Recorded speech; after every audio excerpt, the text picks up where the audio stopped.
leitura da palavra de Deus. E logo em seguida, o nosso irmão João Carlos vai nos trazer a mensagem da palavra de Deus. Amém? Deus seja glorificado.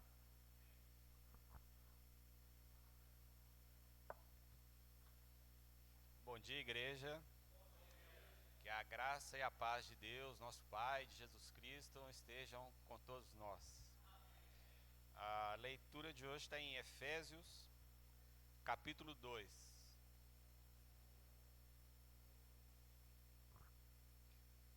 Efésios, capítulo 2, do versículo 11 ao 16.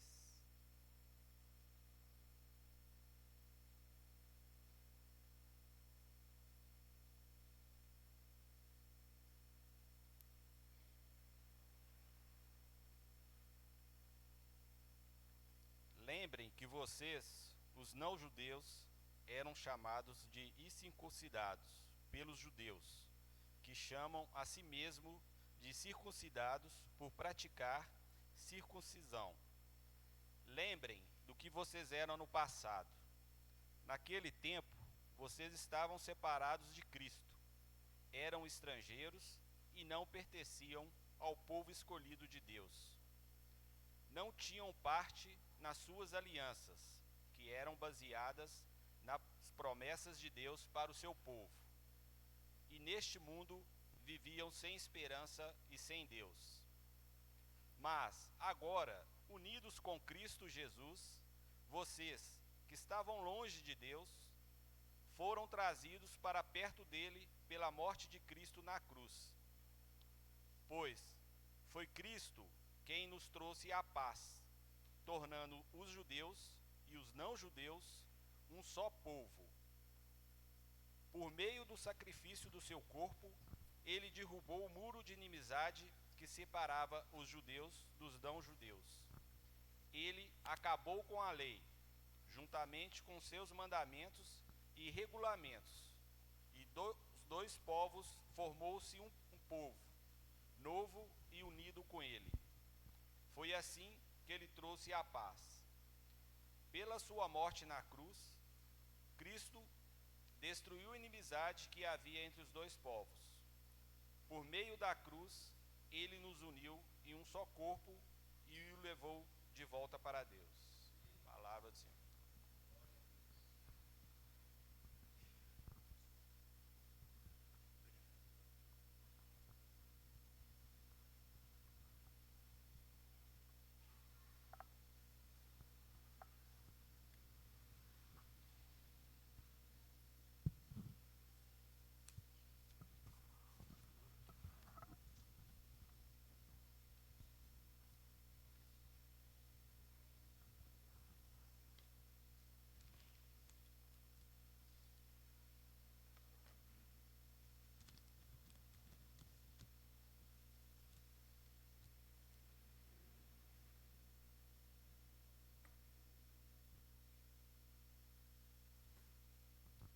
Bom dia, igreja. Graça e paz da parte de Deus, nosso Pai, esteja com todos nós. Que bom que vocês vieram para cá e não foram para os bloquinhos aí de Belo Horizonte, né? Misericórdia. Hoje eu e Silvana já passamos ali no castelo, ali, já antes de vir aqui para a igreja. Não fomos para o bloquinho não, por favor, gente, não entenda mal. É que eles já estavam preparando já não é um bloquinho, né? Lá em casa a gente sofre lá com a barulheira lá dessa turma, né? Misericórdia. Eu falo com meus meninos que ainda bem que vocês estão lá no acampamento, né? Saindo fora dessa bagunça toda aqui de Belo Horizonte. É muito bom.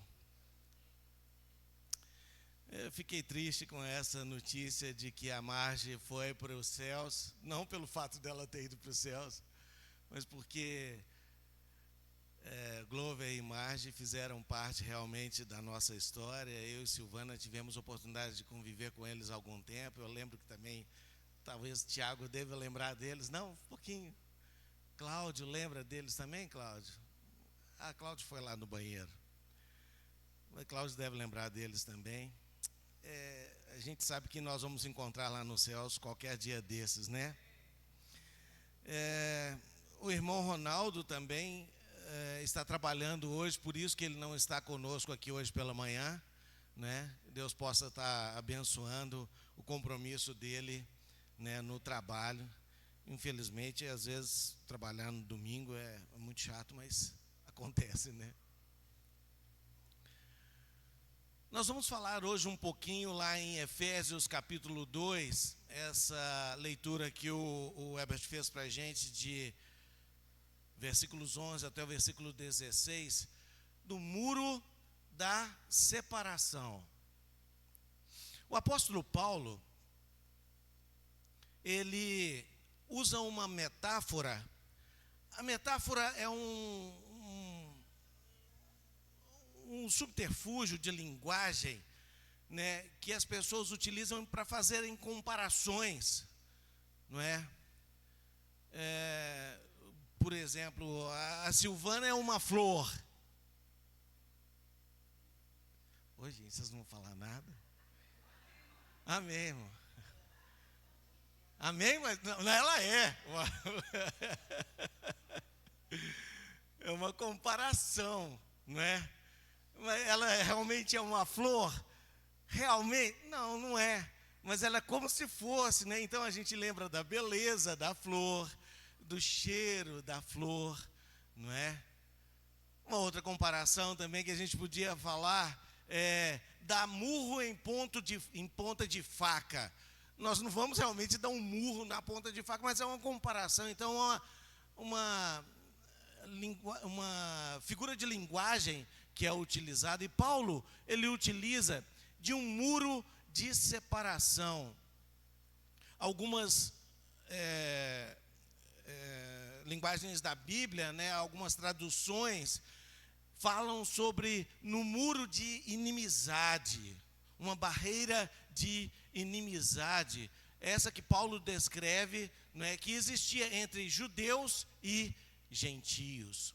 E esse muro não era apenas uma separação, uma barreira espiritual, mas também tem um contexto histórico e literal lá no templo de Herodes.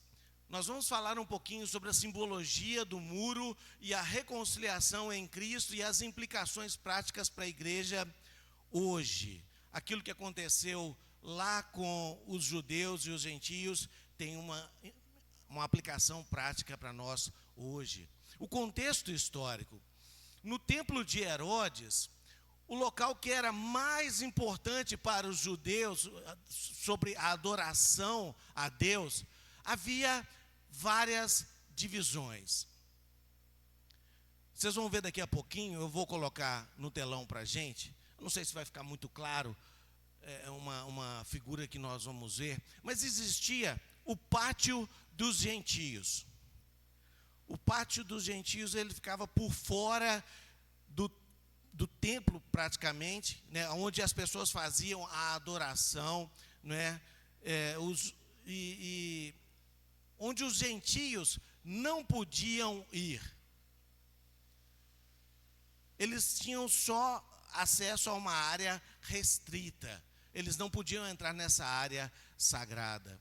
O soreg, que era um muro baixo, um muro de 1,5 metro de altura, que separava o pátio dos gentios das áreas internas reservadas aos judeus. Nesse soreg, vocês vão ver, eles tinham placas de advertência, e haviam escrito nessas placas, em grego e em latim, ameaçando de morte a qualquer gentio que ultrapassasse aquele muro. Uma dessas placas, ela foi descoberta em 1871 por um homem chamado Clermont Ganneau, e ela se encontra no Museu Arqueológico de Istambul até hoje. Essa placa está lá. Essas divisões reforçavam a exclusividade judaica e representavam a inimizade que haviam entre esses dois povos, judeus e gentio. Quem que era considerado gentio para os judeus? Todo aquele que não fizesse parte do povo de Deus. todo aquele que não era judeu era gentio, não é? Então, está aqui a imagem que eu consegui para vocês. Essa linhazinha que está aqui, que vai circular todo, esse aqui é o templo de Herodes. Aqui era onde os judeus entravam. Somente os judeus podiam entrar ali. Nenhum outro povo, gentio, não podia entrar lá. A área permitida para os gentios era essa daqui, em torno do templo. Somente ali é que eles poderiam entrar. E essa linhazinha que vocês veem aqui, é esse muro de 1,5 metro de altura, que era chamado de Soreg, né? Que os gentios não podiam passar por lá. Aqui eu consegui uma imagem um pouco melhor. Esse muro de 1,5 metro, está vendo que era menor, né, do que a maioria dos homens, e eles eram treliçados. Está vendo aqui, ó, tinha essas treliças. E aí tinham essas placas que ficavam afixadas, escritas em grego e latim, falando que gentio que passasse desse muro, adentrando lá o templo de Herodes, eles morriam, eles eram punidos de morte. Era uma separação muito grande. Havia muita separação entre esses dois povos. O contexto teológico nos diz sobre uma separação espiritual. Antes de Cristo, os gentios eram considerados estranhos à aliança da promessa. O Herbert leu para a gente, lá em Efésios capítulo 2, versículo 12, a palavra de Deus diz assim: naquele tempo, estáveis sem Cristo, separados da comunidade de Israel e estranhos às alianças da promessa, não tendo esperança e sem Deus no mundo. Isso é Paulo falando aos Efésios, mostrando que os gentios estavam longe, estavam separados. E essa separação, ela era cultural e religiosa. Os judeus seguiam as leis cerimoniais que os diferenciavam dos gentios. E existia essa inimizade espiritual. O pecado era uma barreira entre toda a humanidade e Deus. Mas aí Cristo veio e ele fez o quê? Ele reuniu novamente esses povos. A reconciliação com Deus. Cristo promoveu o pecado que separava o ser humano de Deus. Lá em Isaías, capítulo 59, Isaías, capítulo 59, lá no versículo 2, a palavra de Deus diz assim: mas as vossas iniquidades fazem separação entre vós e o vosso Deus, e os vossos pecados encobrem o seu rosto de vós, para que vos não ouça. Então, o pecado faz a separação entre o homem e Deus. Existia culturalmente aquela separação, né, entre o povo judeu, os povos judeus e os gentios. Mas o pecado, na verdade, é que faz essa separação entre o homem e Deus. É que cria esse muro, essa barreira de inimizade, de separação entre o homem e Deus.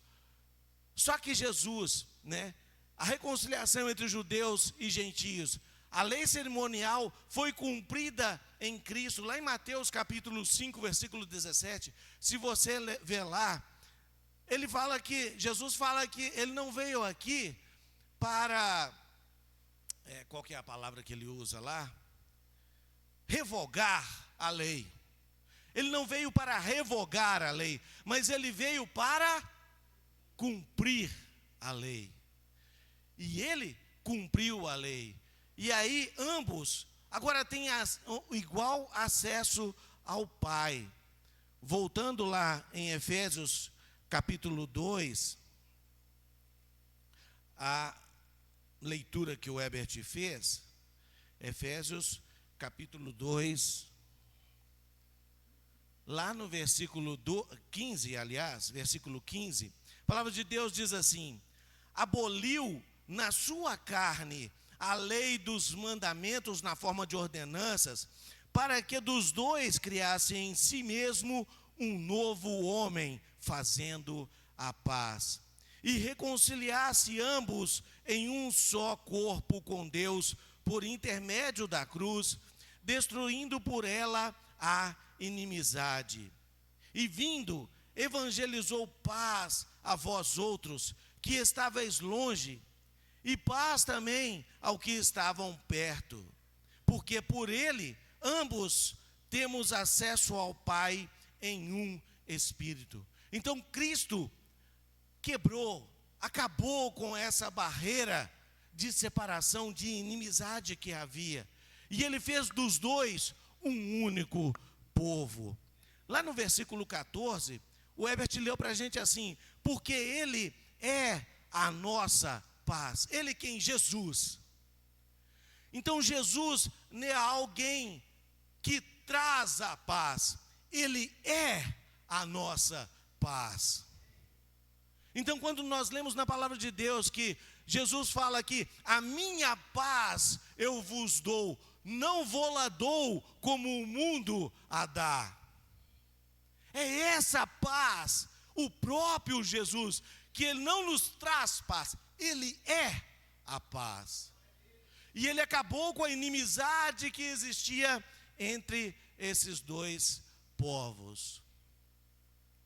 Algumas aplicações espirituais. A reconciliação horizontal, ou seja, entre os povos. A reconciliação horizontal. A obra de Cristo une povos separados por cultura, etnia ou tradição. Na igreja, essas barreiras são derrubadas. Gálatas capítulo 3, versículo 28. Gálatas capítulo 3, versículo 28. A palavra de Deus diz assim: dessarte não pode haver judeu nem grego, nem escravo nem liberto, nem homem nem mulher, porque todos vós sois um em Cristo Jesus. Está vendo, irmãos? Não pode haver divisão cultural, não pode haver divisão de raça, étnica. A reconciliação horizontal exige arrependimento de preconceitos, reconhecer e rejeitar divisões que negam a unidade em Cristo. O Leonardo Olavo acabou de falar para a gente aqui há pouco, 1 Coríntios capítulo 11, lá no versículo 23, né? E ele falou que nós estudamos isso com o Ronaldo durante alguns meses. O que acontecia lá durante a ceia em Corinto? Se você ler os versículos anteriores, lá do versículo 23, a partir do versículo 17, está falando lá que algumas pessoas se abastaram, elas comiam muito, elas tinham um banquete durante a ceia, e não era esse o propósito.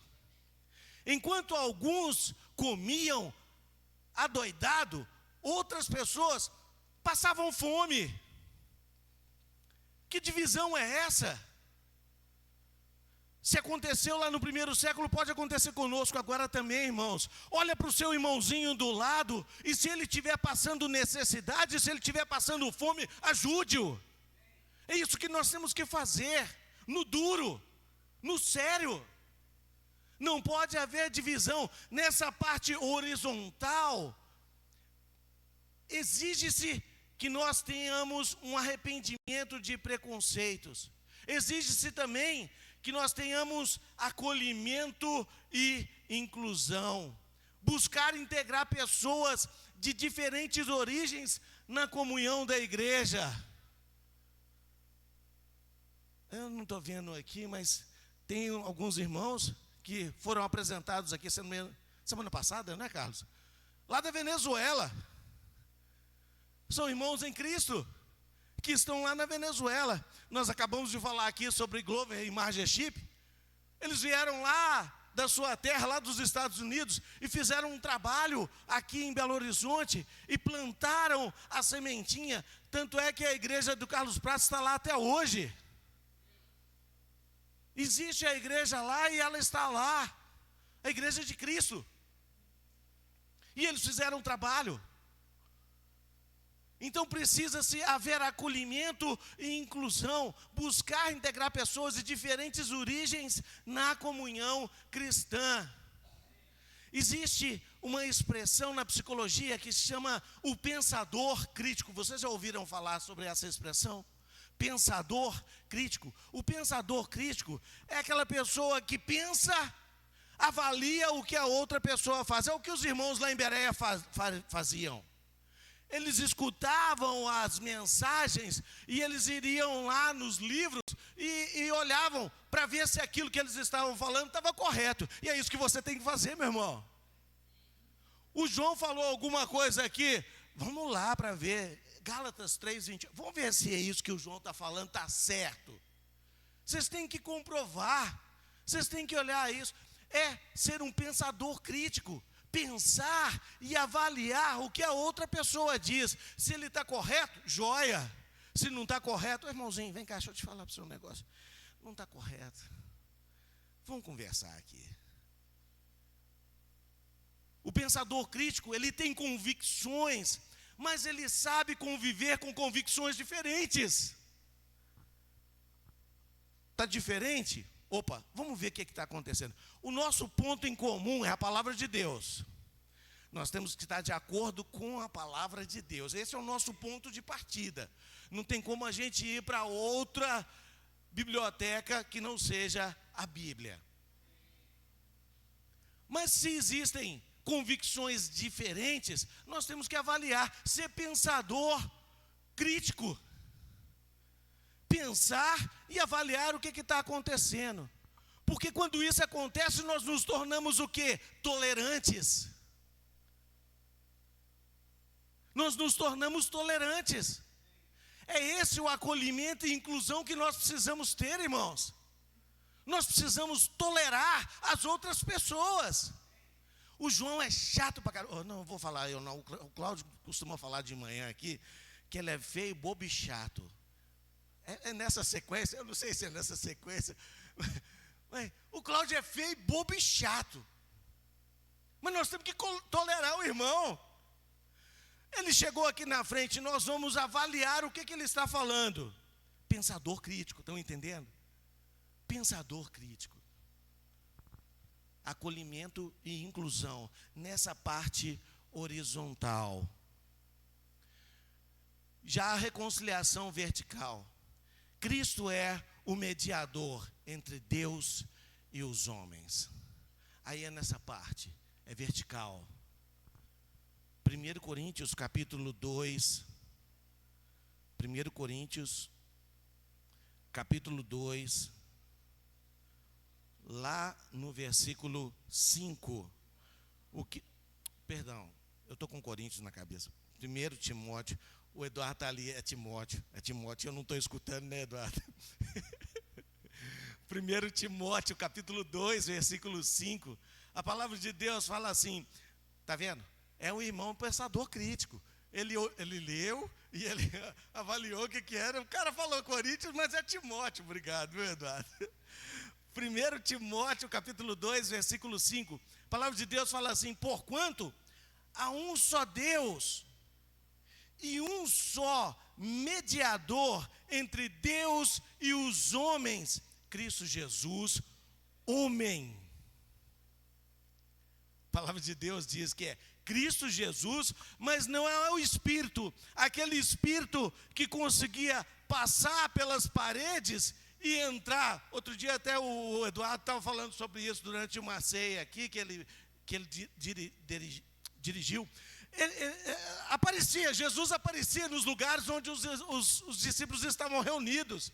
Aquilo é uma forma diferente de existência, porque Jesus conseguia passar pelas paredes e ele chegava do outro lado. Como que é? Eu não sei. Você me pergunta que até agora eu não sei. Eu vou saber quando a gente estiver lá em cima com a Marge, com o Glover, né, com a turma toda que foi na nossa frente. Talvez a gente vai entender como é que Jesus fazia isso.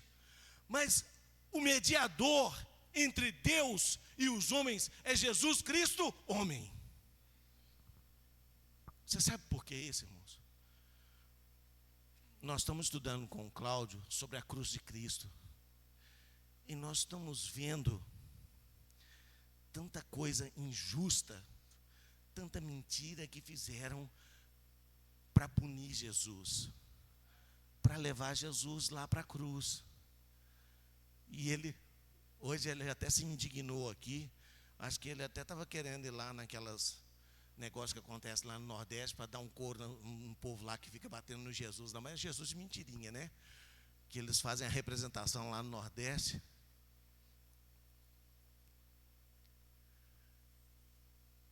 Nós temos que nos indignar realmente com isso, não é? Com essa situação. Porque Jesus, ele sofreu no meu e no seu lugar. Para ele se tornar esse mediador entre eu e meu Deus. E hoje nós não temos que usar nenhum outro mediador. Nem judeu, nem gentio, somente Jesus. E quando você vai orar, e essa é uma igreja que ora, irmãos. Essa é uma igreja que ora. Talvez nós não tenhamos um dia específico para nós nos reunirmos aqui nesse prédio, para nós orarmos, mas eu tenho certeza que no culto nos lares nós oramos, amém? Individualmente nós oramos, amém? Quando nós nos encontramos, nós oramos uns pelos outros. E quando você for pedir oração para alguém, irmão, não fala assim, ora por mim, João. Eu vou orar. Por quê? Não, ora por mim. Sim, eu vou orar. Mas o que está acontecendo? Está com a unha encravada?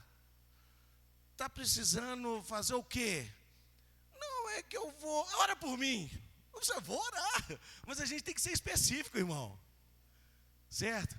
O Ronaldo pediu oração para ele, porque hoje ele está trabalhando, não pôde estar aqui, ele está triste. Oh, meu Deus, nós vamos orar pelo Ronaldo. Deus abençoe ele lá no trabalho dele. É essa oração que nós vamos fazer, é específica. O Leonardo, quando ele veio aqui na frente e ele orou primeiro pelo pão, e depois ele orou pelo cálice. É específico. Essa é uma igreja que ora. Nós tivemos aqui uma situação, até alguns dias, lá vem o Davi com água. Obrigado, Davi, eu estava precisando mesmo. Obrigado, viu?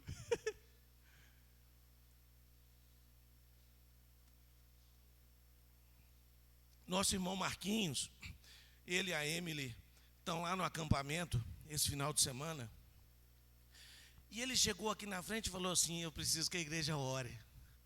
Mas ele não ficou só nessa de ficar, é por causa do meu sobrinho, o Bernardo. Ele está passando uma situação crítica, difícil, problemática. Mas esse Deus que ele confia, que chegou aqui na frente e expôs para toda a igreja, o meu sobrinho está com um problema, ele está em um momento crítico. Essa igreja orou pelo Bernardo. E na semana passada, ele nos mostrou aqui duas imagens, uma muito chocante realmente dele no CTI, e a outra mais chocante ainda do lado do Bira. Não sei por que o Bira estava lá naquela foto, eu não entendi. Até agora eu estou tentando entender. Mas o Bernardo estava lá, ó, joia! E ele estava até com a camisa do Cruzeiro. Tadinho. Não tem separação, né, irmão? O Kleber outro dia veio aqui e falou assim, tem os cruzeirenses e aqueles que não entendem de futebol. Ele está rindo por quê? Eu estou vendo ele está rindo lá. Por que é isso? Então, nós temos essa reconciliação vertical. e a unidade da missão da igreja. A destruição do muro da separação nos ensina a trabalhar juntos, pela expansão do reino de Deus, sem divisões ou disputas internas. Aí eu quero ser melhor do que o fulano, o Beltrano quer ser melhor do que o ciclano. Não existe isso, irmãos. Nós temos que lutar lado a lado, junto, porque vocês estão vendo aí como que é o mundo hoje.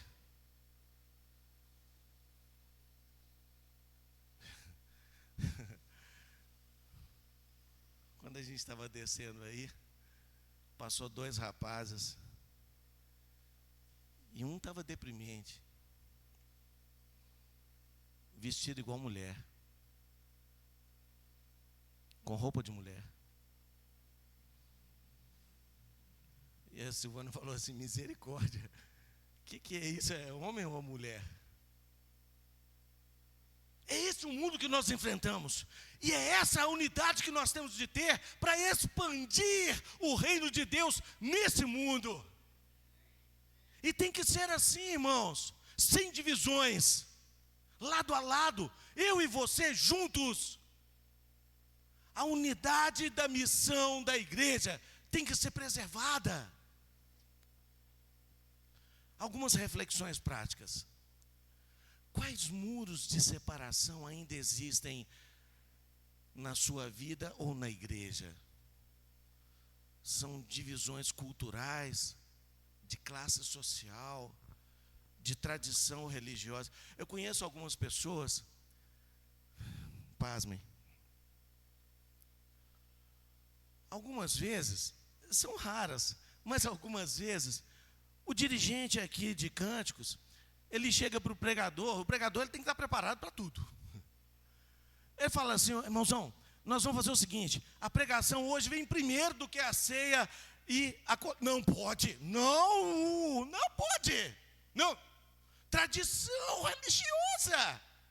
A tradição é cânticos, ceia, coleta, mensagem, oração e vamos embora para casa. É isso, a tradição diz isso. E quem disse? Tem até aquela loja lá no shopping que fala assim: quem disse, Berenice? Não é mesmo? Quem disse? Quem disse que tem que ser assim? Se o dirigente chegar aqui e falar assim: irmãos, o irmão João já está preparado para a mensagem, ele vai pregar agora. Opa, vamos pregar agora. E depois segue o culto todo. Tradição. Isso é um muro de separação? Isso tem que fazer divisão, inimizade, causar inimizade entre nós. Para com isso, irmãos. Nós já passamos muito tempo disso. Nós temos que ir para outro lado. Agora, existem a divisão que é difícil ainda, a tal da classe social. E você não vem falar comigo que na igreja não tem isso, por favor. Não me chame de tolo, por favor.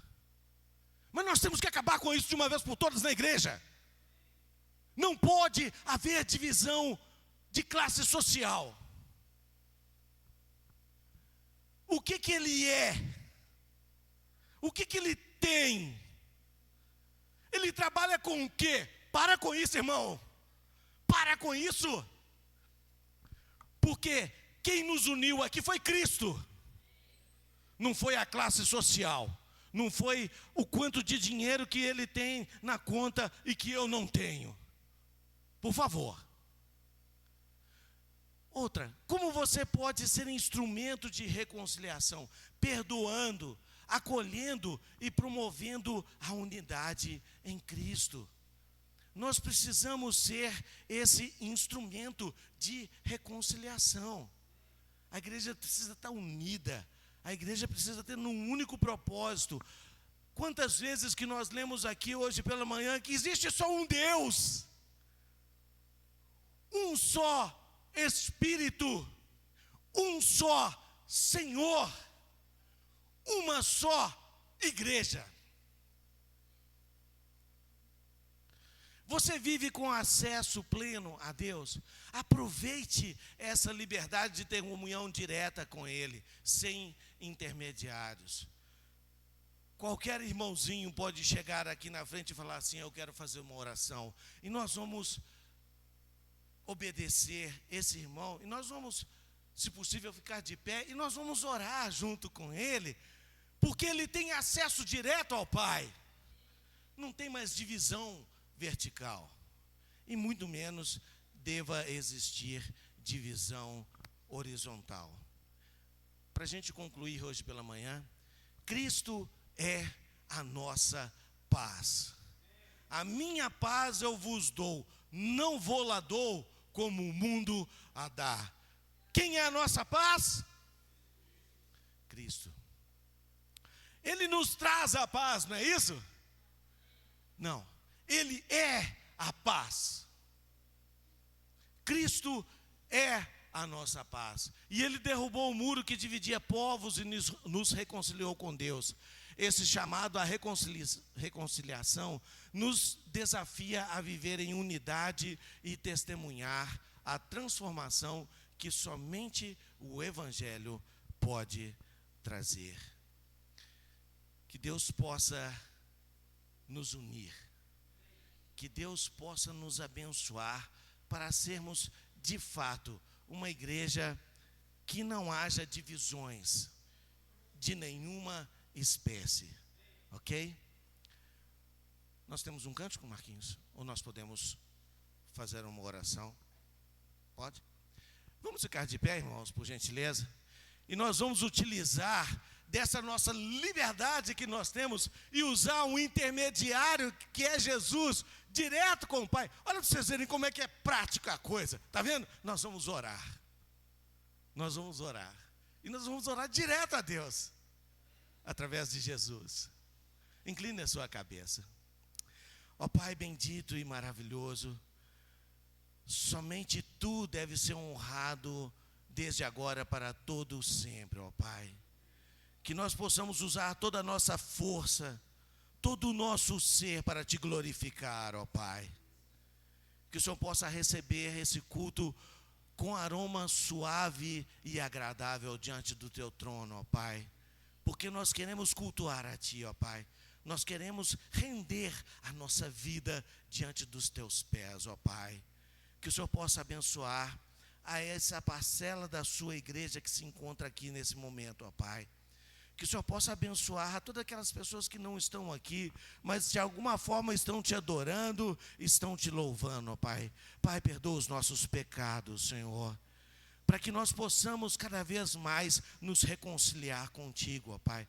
Para que cada vez mais nós possamos não ter nenhum tipo de barreira que nos impeça de estarmos diante do Teu trono, ó Pai. Em nome de Jesus nós Te pedimos isso, ó Pai.